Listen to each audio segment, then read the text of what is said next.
죽기를 거부하는 제국을 어떻게 사냥할 수 있을까요?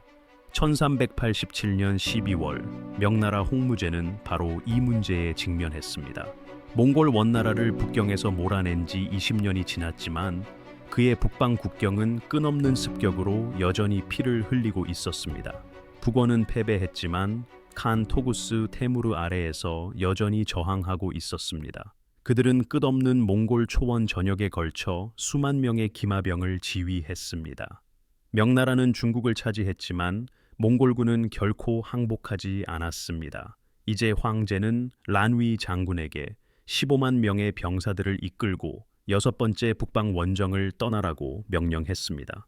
이 지역은 중국군이 거의 진출하지 못했고 자주 전멸했던 곳입니다. 그들의 임무는 불가능해 보였습니다. 바다처럼 광활한 지형에서 유목하는 적을 찾아야 했습니다. 정운을 삼킨 사막을 가로질러 그들이 연기처럼 사라지기 전에 섬멸해야 했습니다. 그러나 란위는 몽골군이 결코 예상하지 못한 것을 가지고 있었습니다. 그것은 철 같은 규율, 무자비한 결단력, 그리고 전술적 탁월함의 조합이었습니다. 이것은 동아시아의 힘의 균형을 영원히 바꿀 것이었습니다.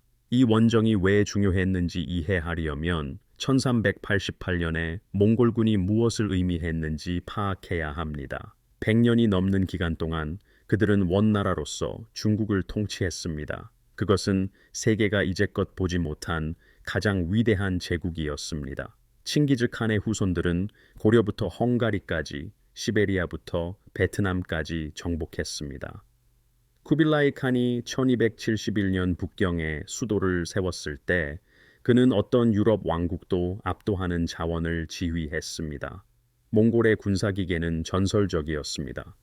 그들의 복합궁은 300야드 거리에서도 갑옷을 뚫을 수 있었습니다. 전쟁을 위해 태어날 때부터 훈련받은 그들의 말은 하루에 80마일을 이동할 수 있었습니다. 가장 무서운 것은 그들의 전술적 정교함이었습니다. 그들은 후퇴를 가장하여 적들을 신중하게 준비된 살상지대로 유인했습니다. 그곳에서 측면 기병대는 적을 포위하고 전멸시켰습니다. 이것은 원시적인 전쟁이 아니었습니다. 이것은 유럽에서 수세기 동안 필적할 수 없었던 합동 전술이었습니다. 도시마다 수평선에 나타나는 몽골 깃발의 광경을 두려워하게 되었습니다. 1258년에 그들은 바그다드를 파괴했고 20만 명으로 추정되는 사람들을 죽였으며 이슬람 황금기를 끝냈습니다. 1279년에 그들은 남송 중국 정복을 완료하고 1억 명의 사람들을 그들의 통치 아래 두었습니다. 1368년 주원장의 반란군이 북경을 점령했을 때 몽골군은 패배했습니다. 그들은 북쪽으로 후퇴했지만 여전히 무서운 세력이었습니다. 그들은 자신들을 북원이라고 불렀으며 자신들의 왕조의 모든 제국적 주장을 유지했습니다. 그들의 칸 토구스 테무르는 마지막 원나라 황제 토곤 테무르의 아들이었으며 수많은 부족과 무장들로부터 충성을 받았습니다. 그의 군대는 명나라 영토 깊숙이 정역적인 습격을 감행했습니다. 그들은 마을을 불태우고 노예를 잡았으며 자신들을 물리쳤다고 주장하는 새로운 왕조에 굴욕감을 주었습니다. 1387년에 위기는 최고조에 달했습니다. 수년간 북원은 만주를 우리앙카이 부족으로 통제하던 몽골 장군 나하추와 협력했습니다. 그들은 동쪽과 북쪽 모두에서 명나라를 위협하는 협공을 형성했습니다. 그해 홍무제는 풍승, 부유덕 장군과 부장 란위 아래에 20만 명의 병력을 만주에 배치했습니다. 수개월간의 기동 끝에 명나라는 나하추의 군대를 궁지로 몰아넣었습니다. 치명적인 기근과 압도적인 병력 차이로 인한 기아에 직면하여 나하추는 1387년 봄 항복했습니다. 그는 20만 명의 몽골인과 그들의 가족을 명나라의 통치 아래로 데려왔습니다. 이것은 토구스 테무르에게 치명적인 타격이었습니다. 그의 동쪽 측면이 무너졌습니다. 그의 동맹이 이탈했습니다. 이제 명나라의 전 병력은 북쪽으로 집중할 수 있었습니다. 황제는 시간을 낭비하지 않았습니다. 1387년 12월 겨울이 대지를 덮쳤을 때에도 그는 란위를 수도로 소환했습니다. 란위 장군은 여섯 번째 북방 원정을 이끌 것이었습니다. 이는 토구스 테무르가 다시 힘을 회복하기 전에 그를 찾아 섬멸하기 위한 가장 큰 원정이었습니다. 란위는 이 임무를 받아들였습니다. 그는 실패가 단순한 군사적 패배가 아님을 알고 있었습니다. 이는 몽골이 중국을 다시 지배할 가능성을 의미할 수도 있었습니다. 이것은 단순한 국경 분쟁이 아니었습니다. 이것은 중국 또는 몽골의 힘이 동아시아의 미래를 형성할지 결정하는 원정이었습니다. 란위는 특권층으로 태어나지 않았습니다. 그의 본적은 안휘성 정원현이었고 그는 평범한 환경에서 자랐습니다. 그가 가진 것은 가족 관계와 타고난 용기였습니다. 그의 누이는 주원장 반란군에서 가장 위대한 장군 중 한 명인 상유춘과 결혼했습니다. 젊은 란위가 1360년대 원나라를 전복하기 위한 전쟁 중 상유춘의 군대에 합류했을 때 그는 단지 평범한 병사일 뿐이었습니다. 그러나 상유춘은 그의 매제에게서 무언가를 알아보았습니다. 란위는 번번이 가장 위험한 임무에 자원했습니다. 1363년 파양호 전투는 85만 명이 넘는 병력이 참여한 역사상 가장 큰 해전이었습니다.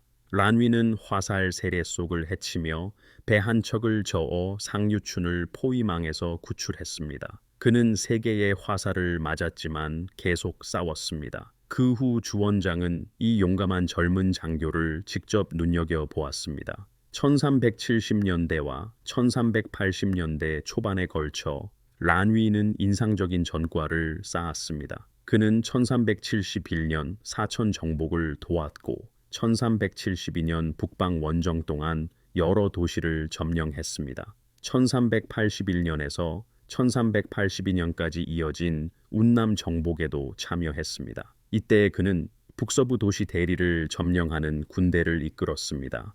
1387년경 그는 전설적인 서달과 그의 매제 상유춘과 함께 명나라 초기의 최고 3명의 원수 중 한 명으로 널리 여겨졌습니다.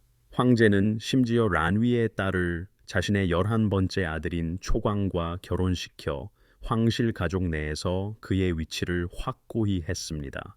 그러나 란위의 성격은 복잡했습니다. 그는 오만하고 성미가 급했으며 명예에 굶주려 있었습니다. 그는 민간 재산을 압류하고 관리들과 충돌하며 섬뜩할 정도로 독자적으로 행동하는 것으로 알려져 있었습니다. 그의 키 큰 체격과 붉은 얼굴은 군대 전역에서 알아볼 수 있었습니다. 그는 선두에서 지휘하고 위험을 함께 나눈다는 것을 부하들이 알았기 때문에 병사들로부터 절대적인 충성을 받았습니다. 그는 황제가 이 불가능한 임무를 위해 필요했던 바로 그 공격적이고 결단력 있는 지휘관이었습니다. 반대편에는 1342년 3월 7일에 태어난 우스칼칸 토구스 테무르가 있었습니다. 그는 빌릭투 칸의 남동생이자 1368년에 북경에서 도망친 마지막 원나라 황제 토곤 테무르의 아들이었습니다. 칸이 되기 전 그는 이왕이라는 귀족 칭호를 가지고 있었습니다. 1378년 그의 형이 죽었을 때 토구스 테무르는 36살에 북원을 이끌게 되었습니다. 그는 연호로 천원제를 사용했습니다. 그는 거의 불가능한 상황에 직면했습니다. 명나라는 광대한 농업 자원과 인구를 가진 중국 본토 전체를 통제했습니다. 북원은 인구의 극히 일부만을 부양할 수 있는 혹독한 지형인 몽골 초원만을 차지했습니다. 토구스 테무르는 영창 근처에 자신의 조정을 세웠고 옛 몽골 수도 카라코름 근처에 병력을 유지했습니다. 그는 몽골의 힘이 여전히 중요하며 원나라가 여전히 존재한다는 것을 증명하려고 결심했습니다. 1380년대 내내 그의 지휘관들은 명나라 영토를 반복적으로 습격했습니다. 1380년 그의 장군인 올제이 부카와 나이르 부카는 룰룬시를 침공하여 명나라 장교 류광을 살해했습니다. 같은 해 명나라는 강력하게 반격하여 카라코름 자체를 약탈하고 7만 명의 몽골 포로를 잡았습니다. 그러나 토구스 테무르는 살아남았고 후퇴하여 다시 세력을 키웠습니다. 그는 명나라와는 다른 게임을 하고 있었습니다. 그는 중국을 정복할 필요가 없었습니다. 그는 단지 생존하고 몽골의 독립과 정체성을 보존해야 했습니다.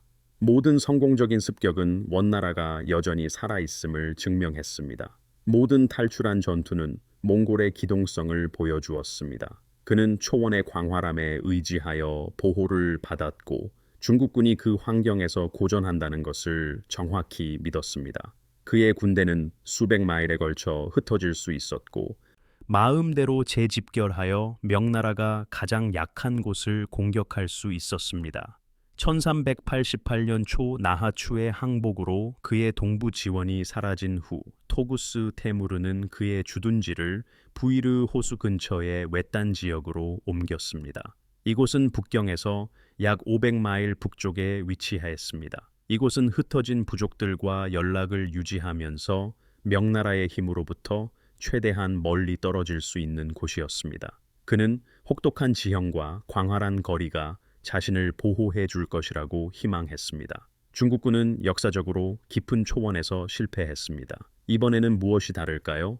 란위는 1387년 말과 1388년 초에 걸쳐 꼼꼼하게 군대를 집결시켰습니다. 병력은 15만 명으로 명나라 군사력의 엄청난 투입이었습니다. 이것은 단순한 보병대가 아니었습니다. 원정대에는 상당한 기병부대와 사막 횡단을 위한 식량 및 물을 실은 보급대가 포함되었습니다. 또한 수개월 동안 몽골군의 움직임에 대한 정보를 수집해온 첩보 요원들도 있었습니다. 명나라는 이전에 실패한 원정들로부터 혹독한 교훈을 얻었습니다. 1372년 북방 원정은 전술적인 성공을 거두었지만 결정적인 결과를 얻지 못했습니다. 이는 몽골군이 단순히 흩어져 전투를 피했기 때문입니다. 란위는 그 실수를 반복하지 않겠다고 결심했습니다. 그는 끊임없이 병력을 훈련시키며 규율과 신속한 이동 능력을 강조했습니다. 사막전쟁은 중국 본토에서의 전투와는 다른 기술을 요구했습니다. 수원은 부족했고 신중하게 계획되어야 했습니다. 말들의 사료도 제한적이었습니다. 병사들은 생존에 충분한 보급품을 휴대해야 했지만 몽골군을 붙잡을 수 있을 만큼 기동성을 유지해야 했습니다.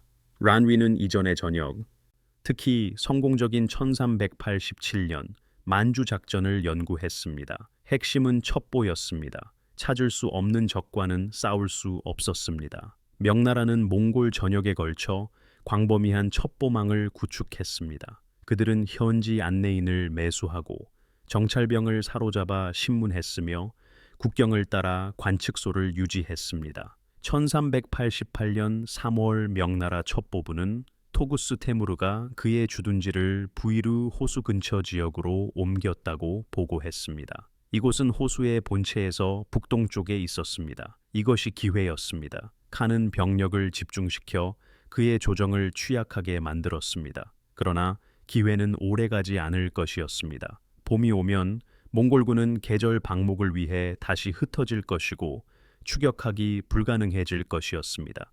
1388년 4월 란위는 대령 주둔지의 만리장성을 넘어 그의 대군을 이끌었습니다. 이곳은 돌아올 수 없는 지점이었습니다. 그들은 청주를 거쳐 북쪽으로 진군했고 명나라가 거의 진출하지 않던 영토로 들어섰습니다. 봄 날씨는 위험했습니다. 모래폭풍은 예고 없이 불어닥쳐 가시거리를 몇 야드로 줄였습니다. 수원은 믿을 수 없었습니다. 병사들은 몽골 정찰병들이 분명히 그들의 움직임을 추적하고 있음을 알면서 무기를 들고 행군했습니다. 그러나 바로 여기서 란위는 그의 탁월함을 보여주었습니다. 그는 주력군보다 훨씬 앞서 선발 정찰병을 배치하여 자신의 경로와 목표에 대한 잘못된 정보를 퍼뜨렸습니다. 그는 이전 중국 원정대보다 빠르게 움직였고 병사들을 강하게 밀어붙이면서도 규율을 유지했습니다. 지역 몽골 부족들이 명나라 군대를 발견했을 때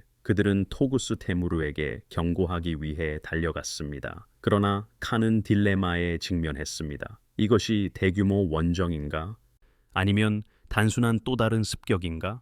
그는 병력을 분산시켜야 할까? 아니면 전투를 준비해야 할까? 첩보 보고서는 혼란스러웠습니다. 일부는 명나라가 카라코룸 서쪽으로 향하고 있다고 말했습니다. 다른 이들은 부이르 호수 북동쪽으로 움직이고 있다고 보고했습니다. 정확한 보고가 그에게 도달했을 때 란위의 군대는 위험할 정도로 가까이 있었습니다. 1388년 5월 초 명나라 군대는 부이르 호수 40리 이내 약 12마일 거리에 도달했습니다. 그러나 란위의 정찰병들이 돌아와 보고했을 때 그들은 충격적인 소식을 전했습니다. 몽골군 무리의 흔적이 없었습니다. 진영은 텅 비어 있었습니다. 흔적은 희미했습니다. 그들이 목표를 완전히 놓쳤을까?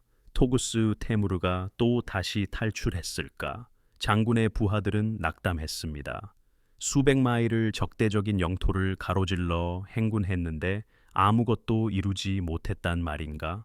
그러나 정원 후이자 란위의 가장 신뢰받는 부하 중 한 명인 왕비 장군은 후퇴에 강력히 반대했습니다. 그들은 15만 명의 병사들을 여기까지 데려왔습니다. 아무것도 이루지 못하고 돌아가는 것은 수년간 몽골군에게 기세를 높여줄 굴욕이 될 것이었습니다. 왕비는 계속 수색할 것을 제안했습니다. 몽골군은 그들의 전체 조정, 가족, 그리고 가축대를 가지고 멀리 가지 못했을 것입니다. 명나라 정찰병들은 전 지역으로 흩어져 사방을 탐색했습니다. 5월 17일 그들은 마침내 북원의 진영을 찾아냈습니다. 몽골군은 부이르 호수 자체에 있지 않았습니다. 대신 호수 북동쪽, 아마도 캐롤렌 강 근처에 있었습니다. 정찰병들은 중요한 정보를 가지고 돌아왔습니다. 몽골 진영은 수만 명의 사람들이 모인 거대한 규모였습니다. 그러나 전투를 준비한 상태가 아니었습니다. 토구스 테무르는 명나라 군대가 포기했거나 다른 길을 택했다고 생각했던 것이 분명합니다. 이것은 란위가 기다려왔던 순간이었습니다. 하지만 발각되지 않고 몽골 진영에 어떻게 접근할 수 있었을까요?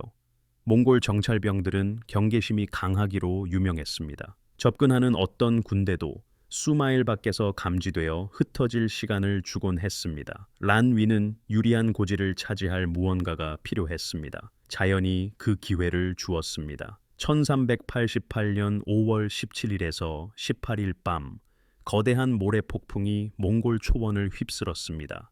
이 폭풍은 낮을 밤으로 바꾸었습니다. 숨쉬기조차 힘들게 만들었습니다. 심지어 강인한 유목민들도 피난처를 찾게 했습니다.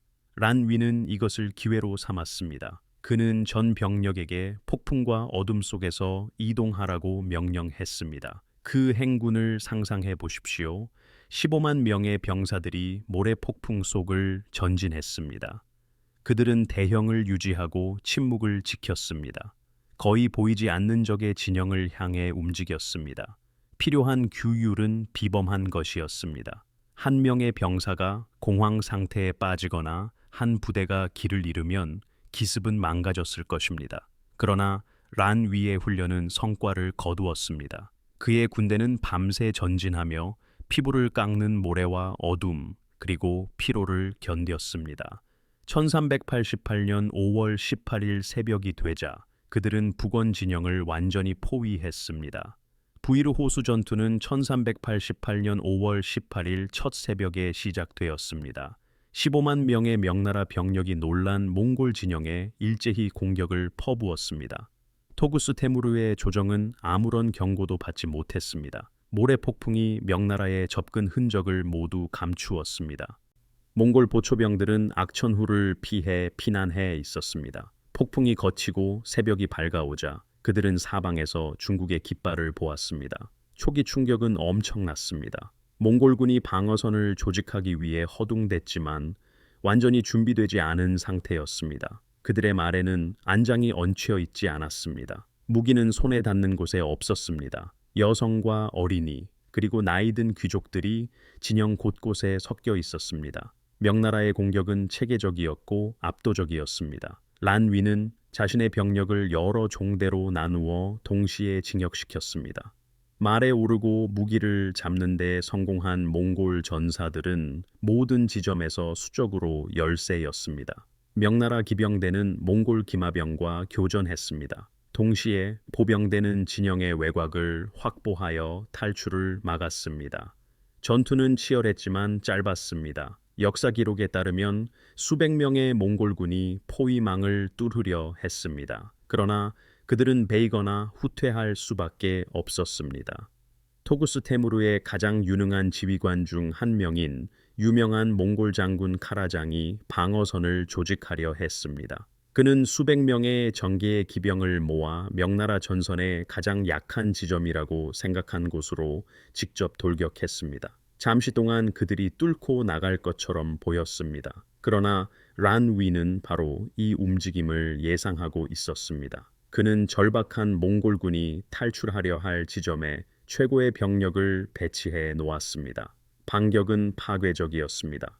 카라장의 부대는 산산조각 났고 장군 자신은 사로잡혔습니다. 최고의 지휘관이 잡히자 몽골의 저항은 무너지기 시작했습니다. 그러나 토구스 테무르 자신은 포기하지 않았습니다. 그를 둘러싸고 전투가 격렬하게 진행되는 동안 칸과 그의 맏아들 티엔파오누는 소수의 충성스러운 전사들을 모았습니다. 이들은 30명에서 40명 정도의 기마병이었을 것입니다.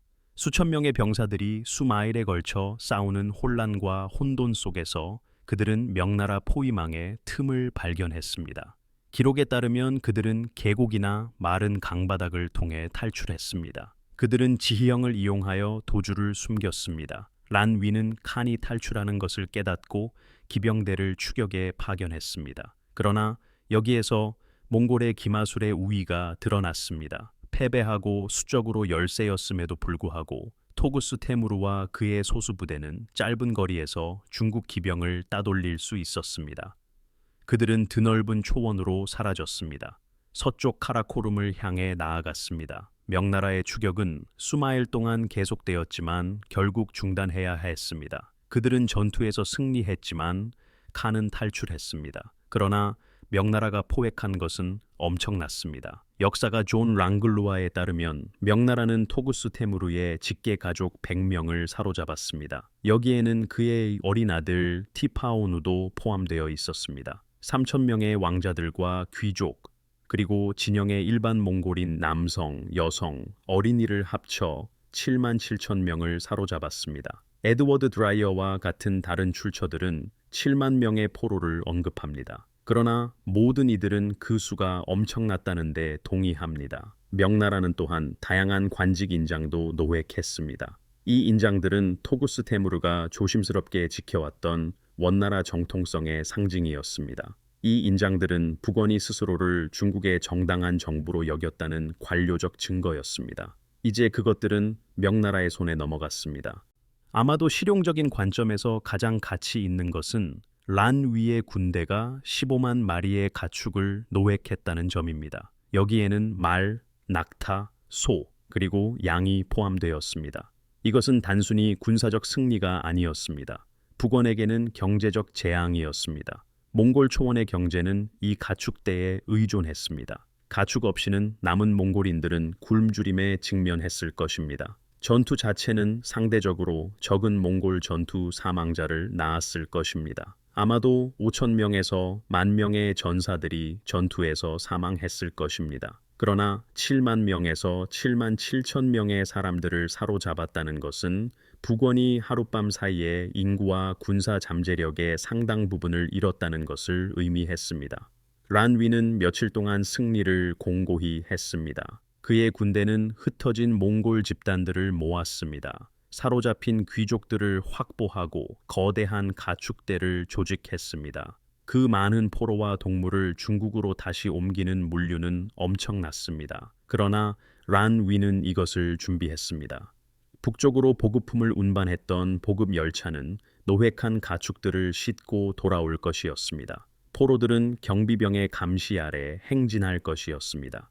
토구스 테무르의 탈출은 일시적인 차질처럼 보였습니다. 그는 분명히 재건하고 새로운 군대를 모아 저항을 계속할 수 있을 것이었습니다. 그러나 운명은 다른 계획을 가지고 있었습니다. 칸이 소수의 추종자들과 함께 서쪽으로 도주하면서 그는 지지자들을 규합하고 재편성하기를 바라며 카라코름 근처 툴라 강을 향했습니다. 그러나 몽골 내부 정치가 마지막 일격을 가하려 했습니다. 아릭 보에케의 후손이자 오이라트 부족과 동맹을 맺었던 족장인 예수데레우는 기회를 포착했습니다. 토구스 테무르는 약화되었고 패배로 인해 명예를 잃었으며 거의 경호병도 없이 도주하고 있었습니다. 예수데르가 그를 죽이고 칸의 자리를 차지할 수 있다면 그는 몽골의 정치 지형을 재편할 수 있을 것이었습니다. 1388년 11월 18일 부이르 호수 전투가 있은 지 불과 6달 만에 예수데르의 군대는 툴라강 근처에서 토구스 테무르를 기습했습니다. 칸과 그의 맏아들 티엠파오누는 사로잡혀 처형당했습니다. 기록에 따르면 그들은 활 시위로 교살당했습니다. 이는 왕족의 피를 흘리지 않는 몽골의 전통적인 처형 방식이었습니다.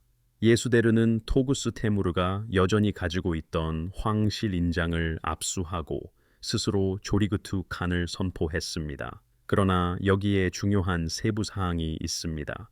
예수데르는 대원이라는 이름을 포기했습니다. 그는 중국의 황제를 자처하지 않았습니다. 그는 북원이 유지했던 중국 황실 칭호와 관료적 허세를 거부했습니다. 본질적으로 그는 원 왕조가 끝났음을 선언하는 것이었습니다. 몽골인들은 망명한 중국 황제가 아닌 몽골인으로 돌아가는 것이었습니다. 이 결정은 몽골의 단합을 완전히 산산조각 냈습니다. 서로 다른 부족과 군벌들이 권위를 주장하기 시작했습니다. 각자 몽골 정체성에 대한 자신들의 비전을 가지고 있었습니다. 20년 동안 명나라 중국을 위협했던 중앙 집권적 북권 국가는 단순히 존재하지 않게 되었습니다. 일부 역사가들은 명나라가 1368년에 그들을 베이징에서 몰아냈음에도 불구하고 1388년 11월 18일을 원왕조의 진정한 종말이라고 기록합니다. 명나라는 승리에 안주하지 않았습니다. 1388년과 1398년 사이에 그들은 몽골의 재기를 막기 위해 수많은 후속 원정대를 보냈습니다. 1390년에 명나라 군대는 다시 몽골 깊숙이 침입했습니다. 그들은 부족들이 조직화되기 전에 부족 집단들을 흩어버렸습니다. 1392년에는 국경을 약탈하기 시작한 몽골군을 목표로 또 다른 원정대가 파견되었습니다. 이러한 캠페인 전체의 사망자 수는 상당했습니다. 보수적인 추정치에 따르면 부이르 호수 이후 10년 동안 20만 명에서 30만 명의 몽골인이 사망하거나 강제 이주당했습니다. 이들은 쓴 전투, 기아 또는 목축 경제의 붕괴로 인해 사망했습니다. 명나라 제국의 북부 국경은 왕조 건국 이래 처음으로 안정되었습니다. 몽골의 약탈을 두려워하며 살았던 마을과 촌락은 마침내 정상적으로 발전할 수 있었습니다. 농업은 너무 위험해서 경작할 수 없었던 지역으로 확장되었습니다. 끊임없이 위협받던 무역로도 안전해졌습니다. 경제적 영향은 심오했습니다. 1400년경에는 북중국의 인구가 원나라 전쟁 이전 수준으로 회복되었습니다. 명나라 재정은 노획한 가축과 1370년대와 1380년대 내내 자원을 고갈시켰던 군사비 지출의 제거로 엄청난 이익을 얻었습니다. 란위는 1388년 9월에 난징으로 돌아와 영웅적인 환영을 받았습니다. 1389년 1월 19일 홍무제는 그를 양국공으로 임명하고 3천석의 곡물 연봉을 주었습니다. 그는 1370년 이후 임명된 세 번째 공작으로 이는 비범한 영예였습니다. 황제는 그를 공개적으로 칭찬했습니다. 한나라의 위청과 당나라의 이정과 비견된다며 중국 역사상 가장 위대한 장군들 중 하나로 평가했습니다. 그러나 란위의 이야기는 홍무제 말년의 편집증을 반영하는 어두운 결말을 맞이했습니다. 1393년 그의 가장 큰 승리 이후 불과 5년 만에 란위는 반역을 꾀했다는 혐의로 기소되었습니다. 혐의가 사실이었는지 여부는 역사가들 사이에서 여전히 논쟁 중입니다. 부인할 수 없는 것은 황제가 자신의 아들의 계승을 위협할 수 있는 강력한 장군들을 점점 더 의심했다는 점입니다. 란위의 오만함과 독립성은 궁정에서 그에게 적을 만들었습니다. 1393년 2월 8일 란위는 처형당했습니다. 일부 기록에 따르면 그는 처형자의 칼을 빼앗아 자살했습니다. 그때 그는 새들이 사라지면 좋은 활은 숨겨진다라고 외쳤습니다. 이것은 통치자들이 더 이상 필요하지 않은 유능한 신하들을 어떻게 처리하는지에 대한 옛 중국 속담을 언급한 것이었습니다. 숙청은 란 위를 훨씬 넘어 확장되었습니다. 약 15,000명의 사람들이 연루되어 처형당했습니다. 여기에는 수많은 장군, 관리, 그리고 양국공과 관련된 모든 사람들이 포함되었습니다. 처형된 이들 중에는 정원후 왕필도 있었습니다. 그는 부이르 호수에서 란 위에게 계속 수색하라고 설득했던 부하였습니다. 그는 유언시를 남겼습니다. 그 내용은 30년간의 군사적 공적이 이제 모두 헛수고가 되었다는 것이었습니다. 란 위가 부이르 호수에서 실패했다면 어땠을까요? 모래 폭풍이 엄호를 제공하지 못했거나 코에구스 테무르가 일주일 일찍 군대를 흩었다면 어땠을까요? 동아시아 역사의 궤적은 근본적으로 달라졌을지도 모릅니다. 살아남은 북원은 7만 7천 명의 인구와 15만 마리의 가축을 지닌 채 명나라 북방 국경에 심각한 위협으로 남아 있었을 것입니다. 지속적인 군사작전으로 인한 소모는 계속되었을 것입니다. 명나라는 경제 발전에 투자하는 대신 북방에 대규모 군대를 유지해야 했을 것입니다. 1400년대 초 정화제독의 전설적인 해상 원정은 결코 일어나지 않았을 수도 있습니다. 모든 자원이 끝없는 몽골 전쟁에 묶여 있었을 것이기 때문입니다. 베이징 자금성 건설과 명나라 문화 발전은 안보 문제로 인해 지연되거나 다른 방향으로 전환되었을 수 있습니다.